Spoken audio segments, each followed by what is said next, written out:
सदन में लाने के लिए एक अविश्वास प्रस्ताव, वो भी स्पीकर साहब के खिलाफ, इन तमाम मुद्दों में, सरकार की तमाम गतिविधियों में, तमाम कार्रवाइयों में अगर उन्हें सबसे ज्यादा महत्वपूर्ण कुछ लगा तो वो इसको लेकर आए। ये अपने में दर्शाता है कि अब विपक्ष के पास या तो कोई मुद्दा बचा नहीं, और हकीकत इसमें यह भी है कि सरकार की जो भूमिका रही है पिछले 11 सालों में, मेरे प्रधानमंत्री नरेंद्र मोदी जी के नेतृत्व में जिस तरीके से सरकार की उपलब्धियां रही हैं, नीतियां रही हैं, शायद उन्होंने कभी विपक्ष को ये मौका दिया भी नहीं। पर आज जब हम लोग इस अविश्वास प्रस्ताव की बात कर रहे हैं, स्पीकर व्यक्ति विशेष नहीं होता, चेयर होता है, और इस चेयर का सम्मान हम सब करते हैं, हम सबको करना चाहिए। ये चेयर किस आधार पर काम करती है? संविधान के आधार पर। संविधान के आधार पर भारत की संसद, हमारा देश एकमात्र आधार पर चलता है। मेरे प्रधानमंत्री ने अपने शब्दों में इस बात को कहा कि देश चलेगा तो सिर्फ और सिर्फ संविधान के आधार पर चलेगा। मैं संविधान की ये कितना ये सम्मान करते हैं, क्योंकि कई बार कांग्रेस के तमाम नेता अपनी जेब में संविधान की किताब को लेकर घूमते हैं, अलग अलग मंच पे उसको लहराने का काम करते हैं। संविधान का सम्मान आप कितना करते हैं उसकी चर्चा मैं बाद में करूंगा, पर संविधान के रचयिता, उनका इन्होंने कितना सम्मान किया, इसका भी जिक्र आज होना जरूरी है, क्योंकि आज उन्हीं के बनाए हुए संविधान के आधार पर इस शेर का हम लोग सम्मान करते हैं। डॉक्टर बाबा साहेब भीमराव अंबेडकर। मैं पूछना चाहता हूं कांग्रेस विपक्ष के नेता और दलों से जो इनका समर्थन करते हैं, बताइए मुझे डॉक्टर बाबा साहेब भीमराव अंबेडकर का क्या सम्मान किया इन्होंने? बल्कि इतिहास गवाह है और हर कोई जानता है कि बाबा साहेब का सबसे ज्यादा अपमान करने का अगर किसी ने काम किया तो वो कांग्रेस की पार्टी है। आप बता दीजिए मुझे एक कार्य आप मुझे बता दीजिए जो आपने बाबा साहेब के सम्मान में किए हों। लगभग 4 दशक से ज्यादा भारत को स्वतंत्र हुए हो गए थे, पर उसके बावजूद बाबा साहेब की एक भी प्रतिमा, मैं फर्स्ट टाइम मेंबर पार्लियामेंट जब 2014 में बन के आया था, मुझे आश्चर्य होता था ये सोचकर कि एक ऐसा सदन जो संविधान के आधार पर चलता है और उसी संविधान के रचयिता की एक तस्वीर तक भारत की संसद में नहीं है। बताइए क्यों नहीं कांग्रेस पार्टी ने उनकी प्रतिमा लगाई? आज संविधान के सम्मान की बात करते हैं, क्यों 4 दशक तक, 89 से पहले 89 में जब वीपी सिंह जी की सरकार थी, जिसका समर्थन भारतीय जनता पार्टी कर रही थी, जिस सरकार में मेरे नेता, मेरे पिता आदरणीय रामविलास पासवान जी श्रम एवं कल्याण मंत्री थे, उस सरकार में पहली बार बाबा साहब का तैल चित्र भारत के सेंट्रल हॉल में लगाने का काम किया, जिसको आज हम लोग संविधान सदन बोलते हैं। और तकलीफ इस बात की कि उस वक्त तक एक दल नहीं, एक परिवार के 3-3 सदस्यों की प्रतिमा उस सदन में लगी हुई थी, पर बाबा साहब की प्रतिमा इन लोगों ने लगाना जरूरी नहीं समझा। आज हम लोग जब गर्व से बोलते हैं, फख्र से बोलते हैं, भारत रत्न डॉक्टर बाबा साहब भीमराव अंबेडकर, भारत रत्न की उपाधि इनको उस सरकार में देने का काम किया। उनके जन्म दिवस पर 14 अप्रैल को छुट्टी की घोषणा करने का काम उस वीपी सिंह जी की सरकार में किया गया। और ये लोग बात करेंगे संविधान की। जब आप संविधान के रचयिता का सम्मान नहीं कर सकते तो उस संविधान का क्या सम्मान करेंगे? ये सवाल आपसे पूछना बनता है। और संविधान को पॉकेट में लेके घूमते हैं आप लोग। पॉकेट में लेके घूमने की चीज है हमारा संविधान, अलग अलग मंचों पे लहराने की चीज है हमारा संविधान। एक प्रसंग महोदय आपकी इजाजत से मैं देना चाहूंगा। 2020 में किसी कारणवश मैं अकेले चुनाव लड़ रहा था बिहार विधानसभा का, और उस वक्त मुझे चुनाव प्रचार के दौरान, क्योंकि मैं गठबंधन से अलग था, तो ऐसे ही विपक्षी दल जितने बिहार के हैं, मुझे कहा जाता था कि मैं अपने चुनाव प्रचार में मेरे प्रधानमंत्री की तस्वीर का इस्तेमाल नहीं करूंगा। उस वक्त मैंने कहा था कि मुझे मेरे प्रधानमंत्री की तस्वीर बैनर, पोस्टर, होर्डिंग पे लगाने की जरूरत नहीं है। प्रधानमंत्री मेरे दिल में बसते हैं, जरूरत पड़ेगी तो दिल चीर के दिखाऊंगा। और ये है संविधान हमारा। इस लोकतंत्र के मंदिर की आत्मा है संविधान। हमारे देश की रीढ़ है संविधान। 140 करोड़ लोगों का स्वाभिमान है संविधान।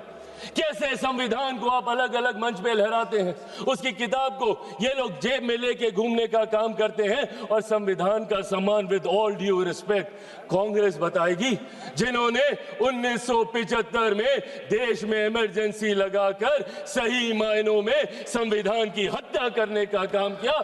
आज ये संविधान का पाठ हमें यहाँ पे सिखाने आए हैं। और अगर आप संविधान की बात अगर आप करते हैं तो संविधान सिर्फ अधिकारों की बात नहीं करता, जिम्मेदारियों की भी बात करता है। राइट्स एंड ड्यूटीज को पैरेलली लेकर चलने का काम संविधान करने का काम करता है। यहां पे आपको अपने राइट्स याद रहते हैं, आप अपने हकों की बात करते हैं, बोलने का अधिकार, बोलने का अधिकार, बोलने का अधिकार, बोलने का अधिकार। देश विरोधी ताकतों की आवाज बनना कतई नहीं हो सकता, उसे कभी नहीं स्वीकार किया जा सकता। आप बोलने की आजादी की बात करते हैं, अपनी जिम्मेदारियों का भी तो एहसास कीजिए। कितनी बार आपने इस सदन का मंच का इस्तेमाल किया, कीजिए इस्तेमाल, पर सिर्फ एक जिद पे अगर आप अड़ जाएंगे कि मैं बोलूंगा तो इस नियम के तहत बोलूंगा, मैं बोलूंगा तो ऐसे बोलूंगा, अब बोलूंगा तब बोलूंगा। क्या प्रश्नकाल नहीं है मंच बोलने के लिए? क्या शून्यकाल नहीं है मंच बोलने के लिए? क्या अलग अलग डिबेट्स नहीं है मंच बोलने के लिए? आज राष्ट्रपति जी के अभिभाषण पे आए धन्यवाद प्रस्ताव के ऊपर आप रखते जितनी बातों को रखना है, पर सिर्फ एक जिद कि मैं ऐसी बात बोलूंगा जिसकी कोई प्रामाणिकता नहीं है, और उस जिद के चक्कर में आप भी नहीं बोले, किसी को नहीं बोलने दिया। यहाँ सपा, टीएमसी, जो भी लोग यहाँ पे मौजूद हैं, इन लोगों का भी समय पूरा खाने का काम सिर्फ एक व्यक्ति और उनकी उस जिद ने, और उस जिद की वजह से आपके खुद अपने दल के नेता कितना सफर कर रहे हैं। मैं खुद, मेरे दल में 3 first timer member of parliaments हैं। मैं चाहता हूं कि उन्हें ज्यादा से ज्यादा मौका मिले। आपकी पार्टी में कितने फर्स्ट टाइमर्स होंगे, सपा में कितने होंगे, टीएमसी में कितने होंगे? सदन चलेगा तब तो बोलने का मौका मिलेगा। और कितने मौके मिलते हैं भाई, बाकियों को तो फिर भी समय मिल जाता है। जो बड़े चेहरे होते हैं वो मीडिया के माध्यम से अपनी बातें रख लेते हैं, बट कोई पहली बार का सांसद अपने क्षेत्र में दिखाने के लिए कि मैंने तुम्हारे लिए सवाल उठाया, प्रश्नकाल ही होता है। उनके पास यही 0 आवर होता है, या अगर कभी कोई डिबेट होती है तो उनकी पार्टी उनको मौका देती है, यही मौके होते हैं ना। तो इन मौकों का इस्तेमाल करने की बजाय अगर संसद में गतिरोध ही चलता रहेगा, संसद को आप चलने ही नहीं देंगे, और क्यों नहीं चलने देंगे? सिर्फ एक जिद की वजह से। और जिद पे क्या याद आता है? अधिकार, बोलने का अधिकार, बोलने का अधिकार। आपकी ड्यूटीज कहां जाती है? My right to move my hand stops when the nose of the other person starts. आपको रुकना होगा, आपको अपनी जिम्मेदारियों का एहसास करना होगा, और आपकी जिम्मेदारी ज्यादा है। आप विपक्ष हैं, विपक्ष का काम है सरकार को घेरना। घेरिए। रोज सुबह हम मंत्री तैयारी करके आते हैं, रात रात भर हम लोग बैठते हैं कि कल सदन में सवाल है, पूछिए सवाल, देंगे हम जवाब। अकाउंटेबिलिटी तय कीजिए, बट अकाउंटेबिलिटी तय करने की रिस्पॉन्सिबिलिटी आपके ऊपर है। ये आपकी जिम्मेदारी है कि हमारी जवाबदेही को आप तय करें, पर ये जवाबदेही आप तय नहीं कर रहे। प्रश्नकाल नहीं चलने देते, शून्यकाल नहीं चलने देते। क्या ये वो मंच नहीं है? सदन में सिर्फ आप एक विषय पर बोलेंगे तभी आपकी बात दर्ज की जाएगी। और यही कारण है कि एक के बाद एक के बाद एक के बाद एक देश की जनता इन्हें नकारने का काम कर रही है। मैं बिहारी हूं, बिहार की धरती से आता हूं। जयप्रकाश नारायण जी ने बिहार की धरती पर ही वहां के गांधी मैदान में संपूर्ण क्रांति का आह्वान किया था, और वो संपूर्ण क्रांति का आह्वान कांग्रेस की सत्ता को ही उखाड़ फेंकने के लिए किया था। उन्होंने कहा था, सिंहासन खाली करो कि जनता आती है। और आज वही काम देश की जनता के समर्थन से मेरे प्रधानमंत्री कांग्रेस मुक्त भारत करने का कर रहे हैं। क्यों? क्योंकि आपका आचरण ऐसा है। इस तरीके के आचरण को कतई नहीं स्वीकारा जा सकता। सदन में इस तरीके से आना, टेबल पर चढ़ जाना। मैं खुद सनातनी हूं, मैं मानता हूं अगर ये लोकतंत्र का मंदिर है तो यहाँ पे रखे कागज, टेबल, कुर्सी मां सरस्वती का रूप है। किस तरीके से आप कागज फाड़ते हैं, एसजी साहब के टेबल पे आप खड़े हो जाते हैं, चेयर तक आप जाने का काम करते हैं। इस तरीके का आचरण, और कैसे हम इसको न्यू नॉर्मल मान लें? क्योंकि ये आचरण निरंतरता में होता गया तो परंपरा बन जाएगी, और परंपराएं उदाहरण बन जाएंगी। और कल जो हमारी जगह यहाँ पे बैठा होगा वो आज का उदाहरण दे रहा होगा। इसीलिए जरूरी है आज की तारीख में हमें अपने आचरण को सुधारने की।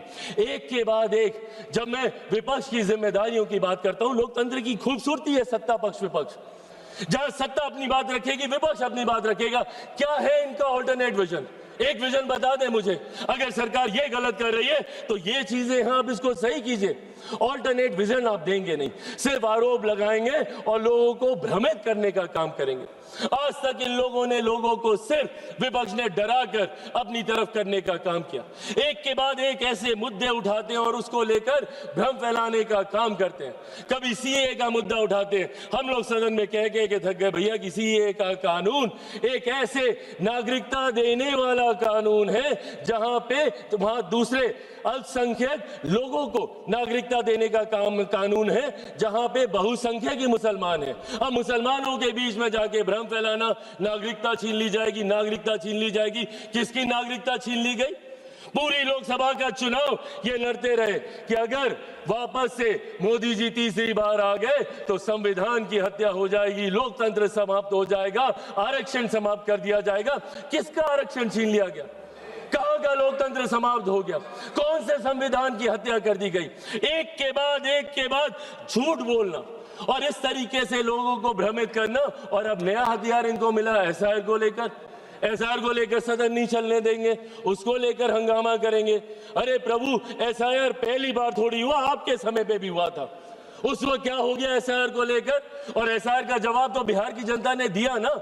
एलओपी गए थे वहां पे 10-12 दिन वहां पे करके आए और ऐतिहासिक हार वहां पे दर्ज करा कर आए।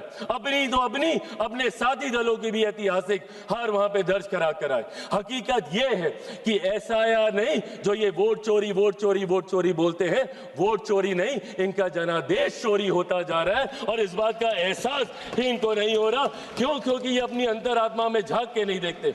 इनको आरोप लगाना है पर आत्ममंथन नहीं करना। इनको दूसरे से सवाल पूछने हैं बट खुद से कभी सवाल नहीं करने, और यही कारण है। और आज एक व्यक्ति का विरोध करते करते, मेरे प्रधानमंत्री का विरोध करते करते अब देश का विरोध करने लग गए। एआई समिट जहां पे अंतरराष्ट्रीय जगह से लोग आए हैं, इंटरनेशनल मीडिया वहां पे मौजूद है, और क्या कर रहे हैं आप? और एक ऐसा समिट जहां पे दूसरे देशों के राष्ट्रीय अध्यक्ष आकर हमारी प्रणाली की तारीफ कर रहे हैं, जिसका विरोध इन्होंने उस वक्त भी किया था। यूपीआई के वक्त इन्होंने कहा था कैसे होगा, एक औरत जो ठेले पे है वो कैसे उसकी पेमेंट करेगी, पॉश मशीन कहां से लगेगी, और आज उसी की तारीफ फ्रांस के राष्ट्रीय अध्यक्ष करके जा रहे हैं। और उस समिट में इन्होंने देश को अपमानित करने का काम किया। डेड इकोनॉमी बुलाते हैं हमारे देश को ये, जबकि दूसरे लोग और अर्थशास्त्री इस बात को मानते हैं कि India is one of the fastest growing economy. Global challenges होने के बावजूद हमारी अर्थव्यवस्था मजबूत होती जा रही है। क्या ये सामान्य बात है कि दहाई के आंकड़े से धीरे धीरे हम लोग करते करते चौथे नंबर पर आ गए? आने वाले दिनों में वो दिन भी दूर नहीं जब हमारा देश दुनिया की तीसरी सबसे बड़ी अर्थव्यवस्था होगा। और ऐसे में आप हमारे देश की इकोनॉमी को और हमारे देश की इकोनॉमी को हमारे ही लोग डेड इकोनॉमी बताने का काम कर रहे हैं। इसीलिए आज इस मंच के माध्यम से बस मैं ये आग्रह करूंगा, एक बार मदद कर दें, कहां पे दे तो दो। इसीलिए आज इस मंच के माध्यम से मैं आग्रह करूंगा और विपक्ष से भी करूंगा, and I think it's our collective responsibility. जहां चुनाव लड़ना था हम लोग लड़ आए, जितने आरोप प्रत्यारोप करने थे हम कर आए, और हमें कई मौके मिलेंगे। अभी फिर असम में मौका मिलेगा, बंगाल में मिलेगा, हर राज्य में मिलेगा। जब तक वन नेशन वन इलेक्शन नहीं आता, हमें हर दूसरे तीसरे महीने हमें मौका मिलता रहेगा आरोप प्रत्यारोप करने का। पर सदन को तो इससे बख्शे। Let it be a collective responsibility of all of us to come together। और यहाँ पे बात हो, और बात होनी जरूरी है। सहमति असहमति की बात नहीं है, बात होनी जरूरी है। आप अपना पक्ष रखें, हम अपना पक्ष रखेंगे, लोगों को उसके बाद फैसला करने दीजिए। आप राष्ट्रपति जी के अभिभाषण पे आपके पास पूरा समय था, आप राष्ट्रपति जी के सम्मान की बात करते हैं। क्या आप बताइए, उनके अभिभाषण पे आए धन्यवाद प्रस्ताव का इस तरीके से निरादर करना, क्या ये उनका अपमान नहीं था? जिस तरीके से विपक्षी दल बंगाल वो गई थी, जिस तरीके से वहां की सरकार, अरे राष्ट्रपति हैं वो, चुनावी राजनीति से, दलगत राजनीति से उठकर है वो, और जिस तरीके से उनका अपमान वहां पे किया जाता है, क्योंकि इनको तकलीफ इस बात की है कि देश के सबसे वंचित वर्ग से आने वाली एक महिला देश के सर्वोच्च पद पर जाके बैठी है, ये बात इन्हें चुभती है। और इसीलिए राष्ट्रपति जी के अभिभाषण पर ये अपनी बातों को नहीं रखने देना चाहते। अंत में महोदय, मैं बस ये कहना चाहूंगा, आज जिनके खिलाफ ये अविश्वास प्रस्ताव लेकर आए हैं, आदरणीय ओम बिरला जी, हम सब जानते हैं और दिल पे हाथ रखकर इनमें से किसी से भी पूछेगा, हर व्यक्ति कहेगा कि ऐसे स्पीकर जिन्होंने दलगत राजनीति से उठकर हर किसी का सम्मान करने का काम किया। एक मिनट माननीय सदस्य, एक मिनट। माननीय सदस्यगण, सदन की सहमति हो तो सभा की कार्यवाही 7 बजे तक के लिए बढ़ा दी जाए। माननीय सदस्य बोलिए।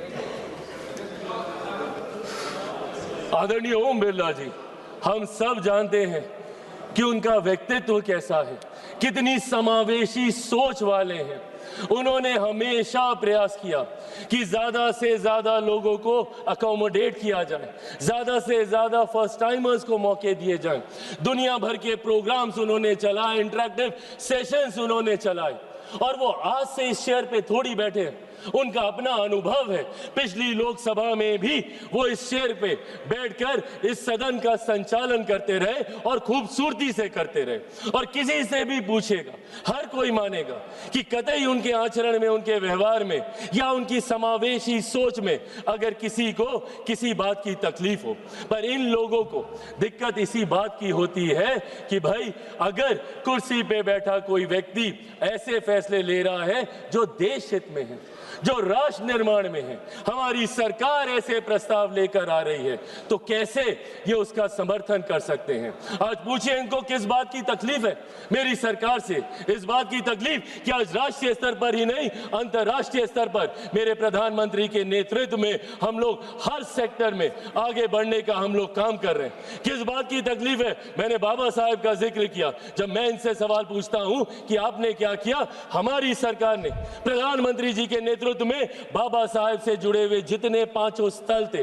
भले मऊ में उनकी जन्मभूमि हो या दिल्ली में जहां पे उनका निवास था, या चैत्य भूमि हो या दीक्षा भूमि हो, या लंदन में जहां पे उन्होंने उच्च शिक्षा हासिल की, उन तमाम जगहों को तीर्थ स्थल के तौर पर हम लोगों ने विकसित करने का काम किया। अलग अलग योजनाओं के माध्यम से गरीबों को मुख्य धारा के साथ जोड़ने का काम किया। पिछले 11 साल में 25 करोड़ लोगों को हम लोगों ने गरीबी रेखा से बाहर निकालने का काम किया। देश की एक बड़ी आबादी को घर घर राशन पहुंचाने का काम किया ताकि उनके हाथ में ज्यादा पैसे बच सके। उनकी प्रति व्यक्ति आय को बढ़ाने का हमने काम किया।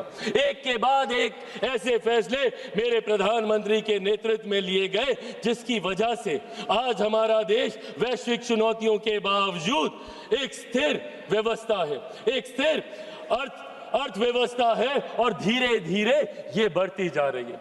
और आज मैं पुनः यह आग्रह करूंगा, अगर इसके बाद भी शिकायत है, तकलीफ है, तो ये मंच उसी के लिए है। आए हम सब मिलकर इस मंच का इस्तेमाल करें, ज्यादा से ज्यादा समय यहाँ पे काम होने दें। मेरे नेता, मेरे पिता निरंतरता में लंबे समय तक इस सदन के सदस्य रहे। उनसे मैंने आचरण सीखे, उनसे मैंने परंपराएं सीखी, उनसे मैंने यहाँ की कार्यशैली सीखी। बट जिस तरीके का आचरण आज मैं देख रहा हूँ, ये हम सबको याद रखने की जरूरत है कि कोई व्यक्ति अजर अमर होकर नहीं आता है। आज हम हैं, कल कोई और आएगा, पर जो दूसरा कल आएगा वो आपका मूल्यांकन कैसे करेगा, वो आपको कैसे देखेगा, ये आपके आज के आचरण पे निर्धारित होता है। इसीलिए आने वाले दिनों के लिए, मेरे बच्चों के लिए, आने वाली नई पीढ़ियों के लिए हम लोग खूबसूरत परंपराएं यहाँ से स्थापित करके जाएं। उसके लिए हम सबको यहाँ पर मिलकर कार्य करने की जरूरत है। एक बार फिर से आपने मुझे मौका दिया और मैं आदरणीय ओम बिरला जी का हृदय से बहुत सम्मान करता हूँ, और मैं मानता हूँ कि वो जल्द वापस इस कुर्सी को आके अपना उसको सुशोभित करने का काम करेंगे। मैं अपनी पार्टी की तरफ से आए इस अविश्वास प्रस्ताव का विरोध करते हुए अपनी बातों को समाप्त करता हूं। धन्यवाद।